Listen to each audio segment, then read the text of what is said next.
आज धेरै खुसी भएको छु म। जसरी त्यो बिजराको जरीलाई बाहिर निकाल्दा जसरी रमाउँछ नि, त्यसरी आज म रमाइरहेको छु। खुसी नहुनु पनि कसरी त है? धेरै लङ टाइमपछि साथीहरूसँग यसरी रमाउन पाएको छु, यसरी खुसी हुन पाएको छु।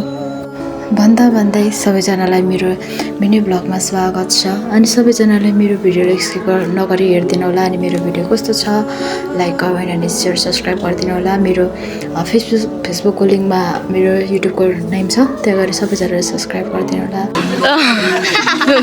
उहाँहरू एफमा चाहिँ एकदम कडा हुनुहुन्छ, तर पनि हाम्रो यात्रा चाहिँ माथिसम्म बिचरा मनमा हजुर पीडा भए तापनि बाहिर आँसु त देखाउनु परेकै छ। के गर्नु, यस्तै छ मानिसको जिन्दगी। आखिरमा यस्तै हुनु लेखेको रहेछ। जे लेखेको छ त्यही भोग्दैछु।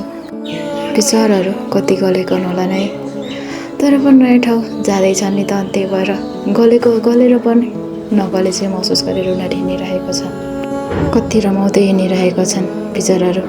कति खुसी होला, कति पढाइको टेन्सन होला, कति रिजल्टको टेन्सन होला, तर पनि उनीहरूले पीडा देखाएको छैन। हाँसेर हिँडिरहेको छन्,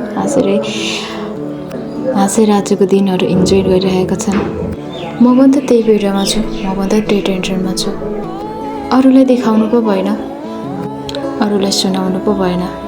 सुनाए पनि त अहिलेको जमानामा मान्छेहरू साथ दिने भन्दा घात दिने धेरै पाइन्छ। त्यही भएर पनि होला मलाई मनको पीडाहरू अरू कसैलाई देखाउनु छैन।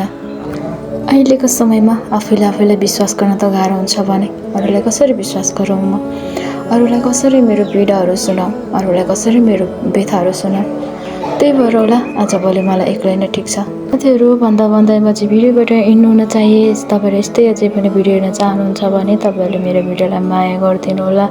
अनि सबैजनाले सब्सक्राइब गरिदिनु होला। अनि धेरै माया गरिदिनु होला। अनि मैले गल्ती गरेको कुराहरूलाई मलाई सम्झाइदिनु होला, बुझाइदिनु होला साथीहरू। Okay, by by, next video next day.